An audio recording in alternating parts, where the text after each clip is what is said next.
गुरुर्ब्रह्मा गुरुर्विष्णु गुरुर्देवो महेश्वरः गुरुर्साक्षात् परब्रह्म तस्मै श्री गुरुवे नमः।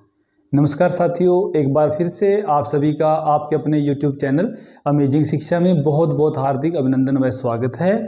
तो प्यारे बच्चों, आज हम काल से संबंधित यहाँ पर कुछ बातें करने जा रहे हैं। कल की जो कक्षा है ना, वहाँ भी हमने काल से संबंधित कुछ प्रश्न यहाँ पर किए थे और काल क्या होता है, काल कितने प्रकार का होता है, ये बातें वहां पर की हैं। ठीक है, और वर्तमान काल के बारे में भी हम कर चुके हैं। यदि आपने इससे पहली वीडियो नहीं देखी हो ना, वो जरूर देख लें आप। ठीक है, आज हम बात करेंगे भूतकाल की। ठीक है, भूतकाल देखिए, वैसे तो ये सामान्य बातें होती हैं। वर्तमान काल क्या होता है, जिसमें क्रिया वर्तमान काल में हो रही है ना। भूतकाल क्या होता है, जिसमें क्रिया बीते हुए समय में हुई है। और भविष्यत काल क्या होता है, जिसमें क्रिया जो है आगे होगी। ये सामान्य सी बातें हर किसी को पता होती हैं, लेकिन जो हमारे लिए जानना जरूरी होता है ना, वो होता है भेद। यानी वर्तमान काल के भेद हमने किए, आज बात करेंगे कि भूतकाल के भेद कितने होते हैं। वहां से प्रश्न आता है। यदि आप जितनी भी प्रतियोगी परीक्षाएं होती हैं ना, यदि वहां पर काल से संबंधित प्रश्न आता है तो 90% ये मान करके चलिए आप कि अगर काल से प्रश्न आया ना, तो भूतकाल के जो उदाहरण भेद है ना, उसके उपभेद हैं, वहां से प्रश्न आता है कि इसमें कौन सा भूतकाल है, इसमें आसन्न है, इसमें सामान्य है, इसमें पूर्ण है, कौन सा है, यहां से प्रश्न आता है। तो आज मैं यही सारी बातें यहां पर क्लियर करने वाला हूं कि भूतकाल के कौन कौन से उपभेद होते हैं और कैसे हम उनकी पहचान करें। ठीक है, आइए बात करते हैं। सबसे पहले भूतकाल होता क्या है भाई?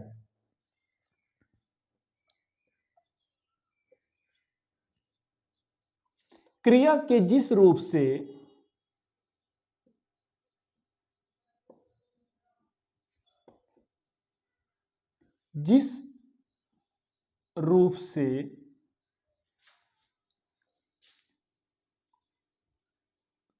कार्य के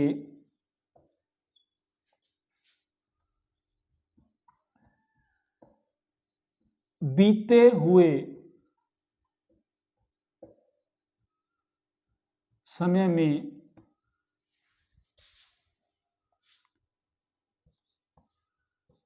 पूर्णता या अपूर्णता का बोध हो। ठीक है, जिस रूप से कार्य बीते समय में हुआ है, वो पूर्ण हुआ है नहीं हुआ है, इसका हमें पता चलता है, तो वो क्या होता है? भूतकाल होता है। ठीक है जी, यहां तक सबको पता है। अब भूतकाल के जो उपभेद हैं वो समझने हमने। भूतकाल के जो उपभेद हैं वो कौन कौन से होते हैं वो समझने। पहला होता है सामान्य भूतकाल।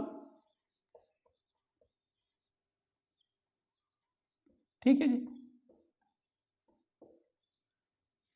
दूसरा होता है आसन्न भूतकाल।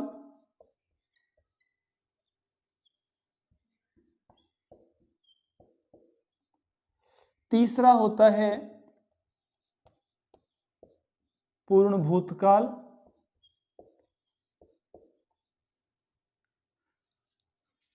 चौथा है अपूर्ण भूतकाल।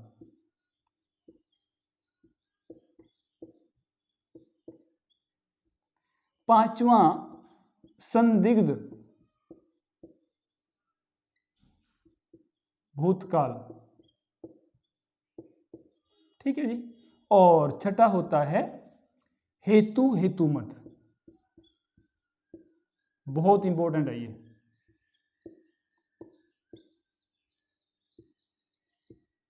भूतकाल। ठीक है, यहां से बहुत प्रश्न आते हैं। हेतुमत से काफी सारे प्रश्न यहां से आ जाते हैं। इसकी पहचान हमें पता होनी चाहिए, और बाकी भी जितने भी इसके उपभेद हैं ना, सबका हमें पता होना चाहिए कि किसकी क्या पहचान है। ये कोई समझने की बात नहीं कि भूतकाल बीते समय कोई क्रिया हो, वह खा रहा था, जा रहा था, उसने खाया, वह लड़ा, ये सबको पता है कि भूतकाल की क्रिया है। लेकिन उपभेद के बारे में समझना। और मैं आज पूरा प्रयास करूंगा आपको समझाने का कि इनको आप कैसे बहुत ही आसानी से, सरलता से इनको जान पाए, समझ पाए। ठीक है, तो आपने बहुत ही एकाग्रता से और ध्यान से जो है ना आज की कक्षा को देखना है। ठीक है, तो इसको जो है लिख ले, साथ साथ स्क्रीनशॉट ले लें, बाद में लिख लें। तो अब एक एक का हम यहाँ पर जो है ना पूरा विस्तार पूर्वक वहां विवेचन करेंगे कि किसकी क्या पहचान है और कैसे उसको हमें करना है।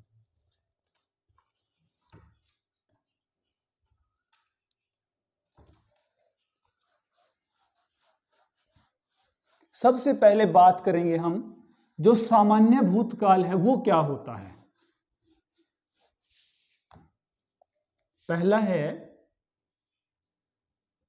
सामान्य भूतकाल। ठीक है, क्रिया के जिस रूप से,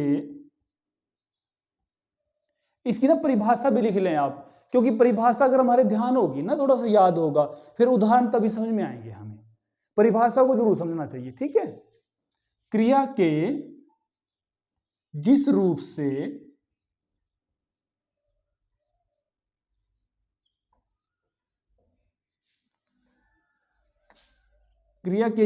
से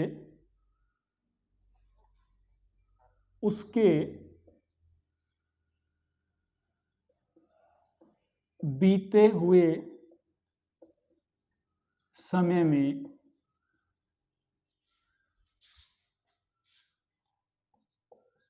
क्रिया के जिस रूप से उसके बीते हुए समय में सामान्य रूप से होने का बोध हो। सामान्य रूप से हुई है, अभी सामान्य क्रिया हुई है, सामान्य रूप से होने का बोध हो,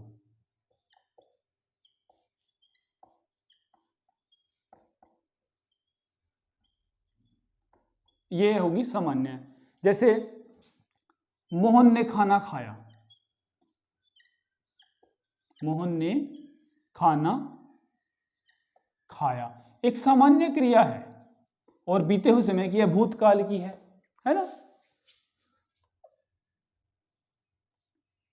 रमेश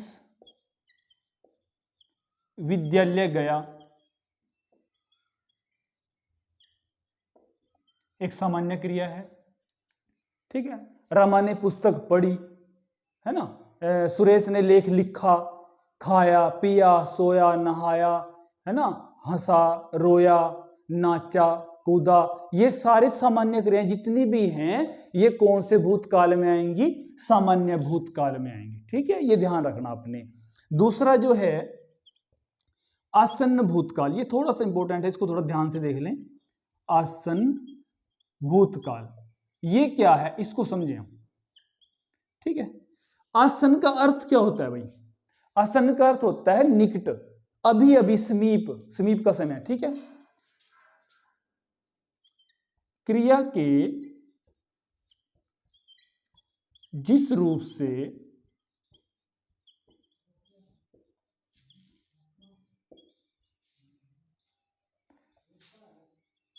उसका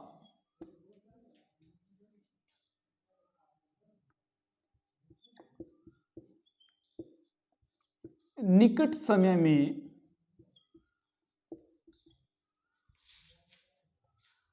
होने का बोध हो। निकट समय का अर्थ क्या है कि अभी अभी हुई है क्रिया, थोड़ी देर पहले, कुछ समय पहले हुई है, वो ध्यान रखना अपने।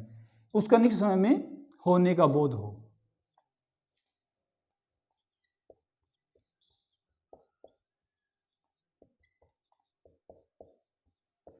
इसमें और इसमें कोई ज्यादा अंतर नहीं है, थोड़ा समझिए। यहां एक उदाहरण लिखता हूं मैं। अमेरिका ने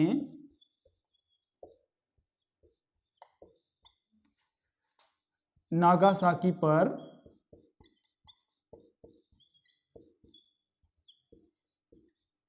बम गिराया है, बम गिराया है। अब देखो भाई, कोई ज्यादा अंतर नहीं है। अमेरिका ने नागासाकी पर बम गिराया है, यानी जो क्रिया है ना, हुई तो भूतकाल में है, बीते हुए समय में, लेकिन अभी कुछ समय पहले अभी अभी हुई है। ये ध्यान रखना आपने। देखो, अमेरिका ने, अगर हम कहते अमेरिका ने नागासाकी पर बम गिराया, सामान्य क्रिया है वो चला जाता सामान्य भूतकाल में। तो यहाँ है लगने से जो है ना, है लगाया हमने, बम गिराया है, यानी ये निकट भूतकाल है, आसन्न भूतकाल है। आसन्न का अर्थ ही होता है निकट, कि कुछ समय पहले हुआ है, ये ध्यान रखना। ठीक है, ये है आसन्न भूतकाल। पाकिस्तान ने भारत पर हमला किया है, हमला किया है। अब ना जो वाक्य है ना, उसकी सेंस क्या कह रही है हमें, अब वाक्य हम बोलेंगे ना कि पाकिस्तान ने भारत पर हमला किया है, हमें बोलने से ये पता चलेगा कि ये जो हमला हुआ है ना, ये कुछ समय पहले हुआ है, निकट भूतकाल में हुआ है, ज्यादा पुरानी बात नहीं है, अभी अभी हुआ है। तो इससे ये पता चलता है। ठीक है, तो ये है आसन्न भूतकाल। उसके बाद इसका आप सब स्क्रीनशॉट ले लें और लिख लें साथ साथ इसको। अब बात करेंगे हम जो तीसरा भूतकाल है उसकी क्या पहचान होगी, वो समझते हैं।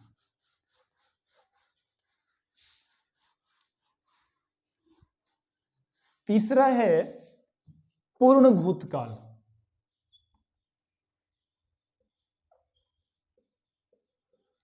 पूर्ण, ये हम ना उसमें भी कर चुके हैं, वर्तमान काल में भी। पूर्ण का अर्थ आप समझ गए होंगे कि क्रिया पूरी हो चुकी है।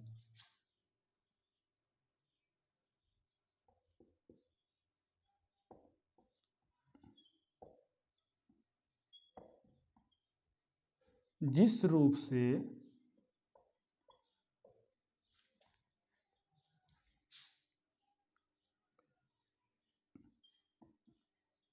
कार्य के बहुत समय पहले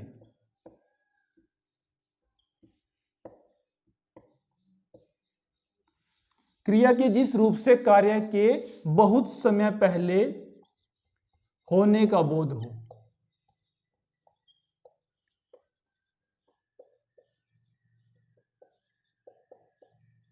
क्यों कहा बहुत समय पहले? वो क्रिया ना पूरी हो चुकी है और बहुत समय पहले हुई है।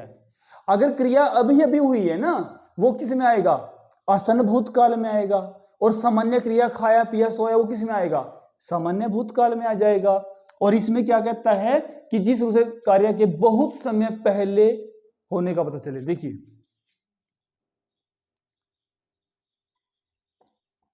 मां पूजा कर चुकी थी। मां पूजा कर चुकी, यानी कुछ समय पहले की बात कर रहा है वो, कि मां ना पूजा कर चुकी थी पहले थोड़ा सा। उसके बाद एक अन्य वाक्य लिख लेते हैं यहां पर।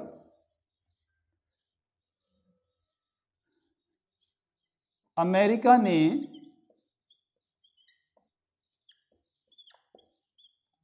नागासाकी पर, उसी को ले लेते हैं उदाहरण को,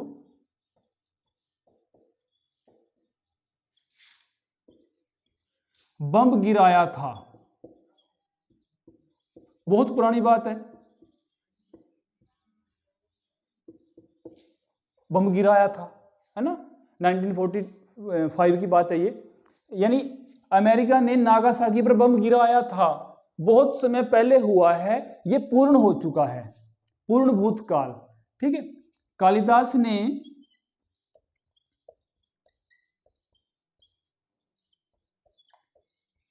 मेघदूत लिखा, मेघदूत लिखा था। ठीक है, अब देखिए बहुत समय पहले लिखा था। अब ऐसा तो है नहीं कि मेघदूत अब लिखना अधूरा तो नहीं है ना, वो पूरा हो चुका है और बहुत समय पहले हो चुका है।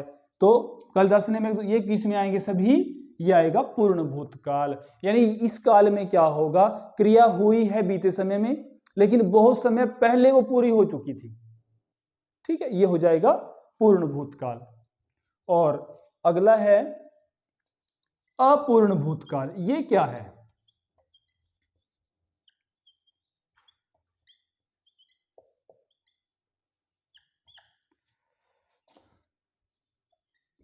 क्रिया के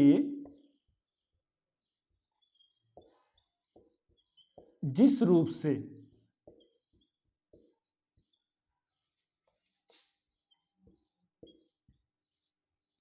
यह पता चले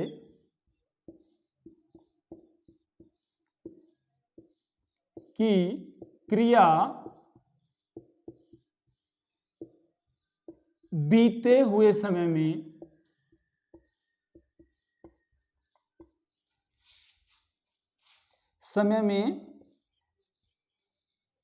चल रही थी,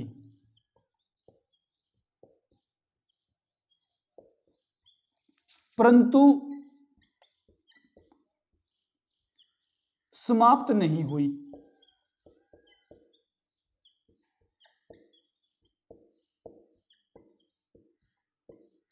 ध्यान से देखना आपने, हुआ तो क्रिया तो हुई बीते समय में, चल रही थी, लेकिन अभी पूरी नहीं हुई है। पूरी नहीं होने का मतलब अपूर्ण है।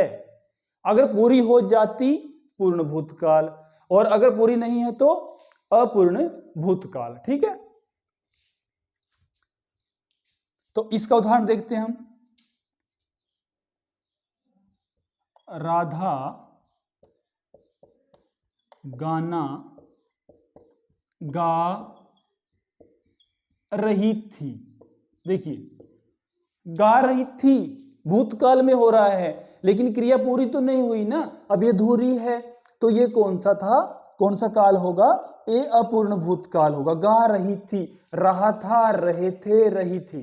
ये तो आप लोग इंग्लिश में भी करते हैं पास्ट टेंस में, कि पास्ट इंडेफिनेट वहां होता है आया गया खाया पिया, है ना। कॉन्टिन्यूस में क्या होता है? रहा था, रहे थे, रही थी।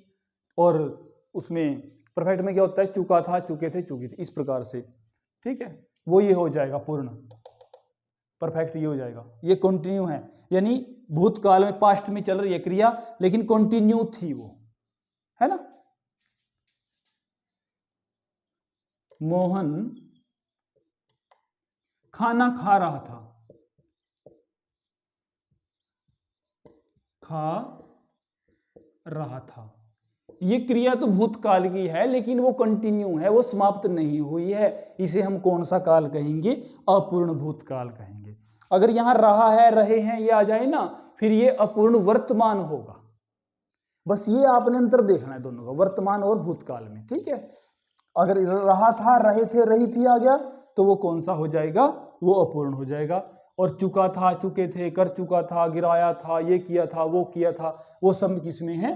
पूर्ण भूतकाल में है। ठीक है, थोड़ा सा ज्यादा फर्क नहीं है, आप थोड़ा सा ध्यान से इसको समझेंगे तो आसानी समझ में आ जाएगा। ठीक है, हमने समझना यही है, इसके उदाहरण ये उपभेदी समझने हैं, ये बहुत जरूरी है। इसके बाद जो पांचवा है इसका उदाहरण, वो है संदिग्ध।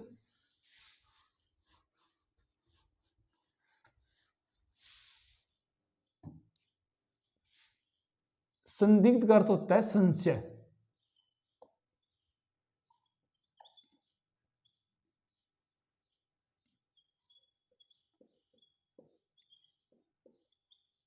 संशय, ठीक है, क्रिया के जिस रूप से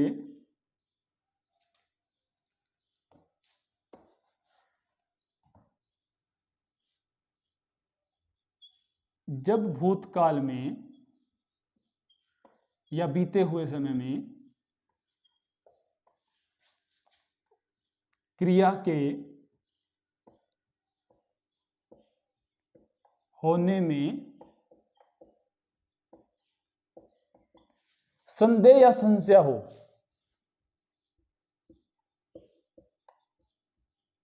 संदेह भी कह सकते हैं, संशय भी एक ही बात होती है, या संशय हो,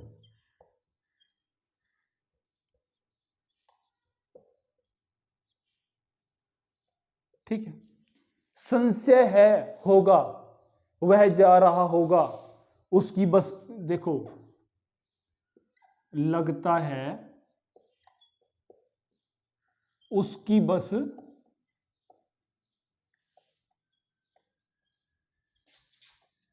छूट चुकी होगी,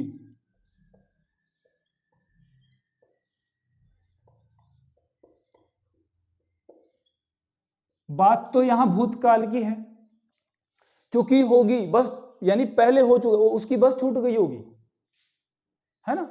जब वह स्टेशन पहुंचा तो उसकी रेल या ट्रेन जो है उसकी जा चुकी होगी, जब तक वह जाएगा उसकी ट्रेन जा चुकी होगी। इस तरह से वहां पर जो है ना वो संशय है, संदेह है वहां पर, ठीक है। वो जो है ना वहां पूरी बात नहीं है, वहां वर्षा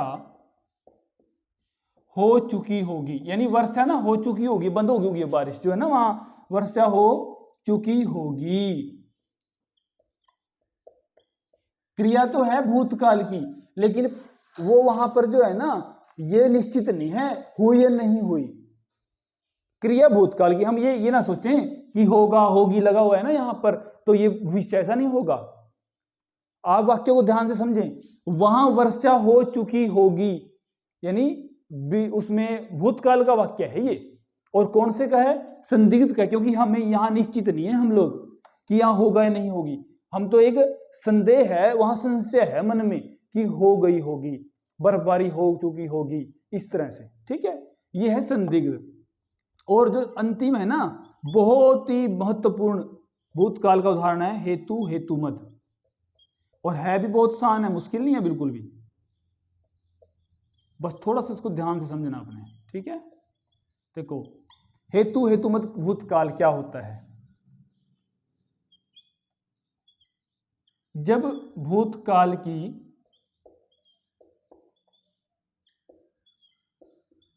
एक क्रिया, समझना है, एक क्रिया दूसरी क्रिया पर निर्भर हो, क्रिया पर निर्भर हो,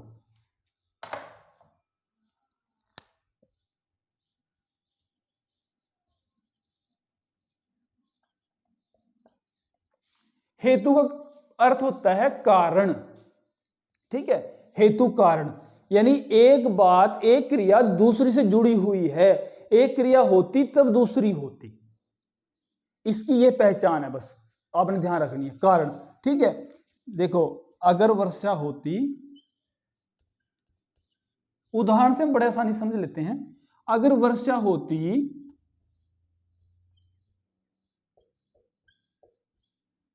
तो फसल भी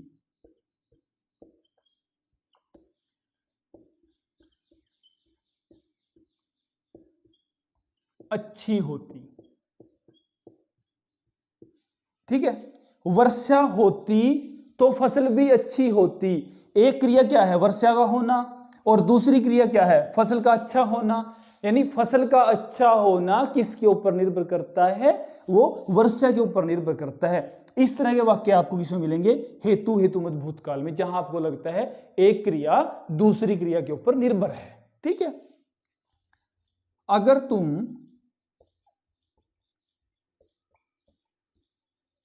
कक्षा में प्रथम आते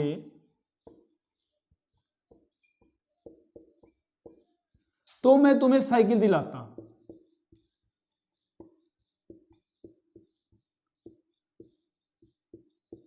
तुम्हें साइकिल दिलाता, ठीक है भाई। अब देखो साइकिल कब मिलती, एक पिता पुत्र को कह रहा है कि अगर तुम कक्षा में प्रथम आते तो मैं तुम्हें साइकिल दिलाता, यानी अगर वो कक्षा में फर्स्ट आता ना, पहले नंबर पर आता, तभी साइकिल मिलती। लेकिन ये समय बीत चुका है, भूतकाल है ये, एक क्रिया दूसरी पर निर्भर है, साइकिल तब मिलती जब कक्षा में प्रथम आता।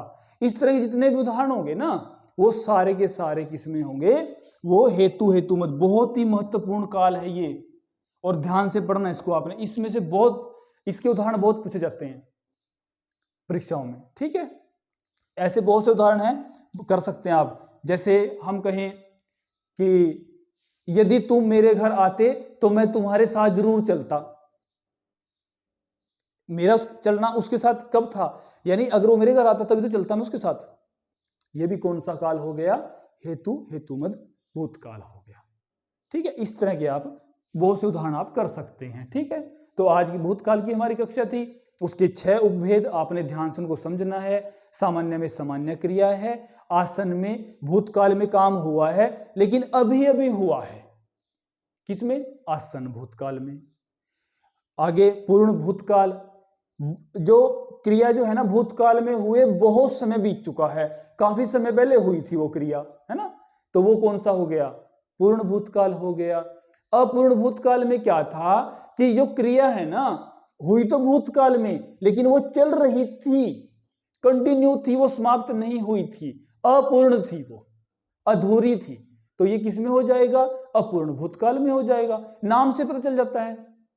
आगे संदिग्ध, संदिग्ध का मतलब क्या है कि जो क्रिया है ना वो बीते हुए समय में हुई है, मतलब हम संदेह कर रहे हैं, संशय हमारे मन में संशय है, हुआ होगा, है ना, वह जा चुका होगा, उसकी बस छूट चुकी होगी, संशय है, लेकिन क्रिया कब होगी, भूतकाल में हो चुकी है, वो काम तो हो चुका है लेकिन होगा लग गया वहां पर कि संशय के साथ वहां पर जो स्थिति बन रही है ना वो संशय की स्थिति है, भ्रम की, एक संदेह है ना, ये निश्चित नहीं है कि हुआ या नहीं होगा।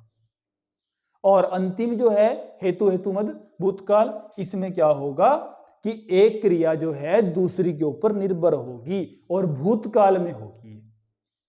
वो आपने उदाहरण देख ही लिए होंगे किस प्रकार से, बहुत से ऐसे उदाहरण आप कर सकते हैं। ठीक है, तो आपने इसको बड़े ध्यान से देखना, लिखना है, परिभाषा को समझिए आप एक बार और उदाहरण आप आराम से कर लेंगे।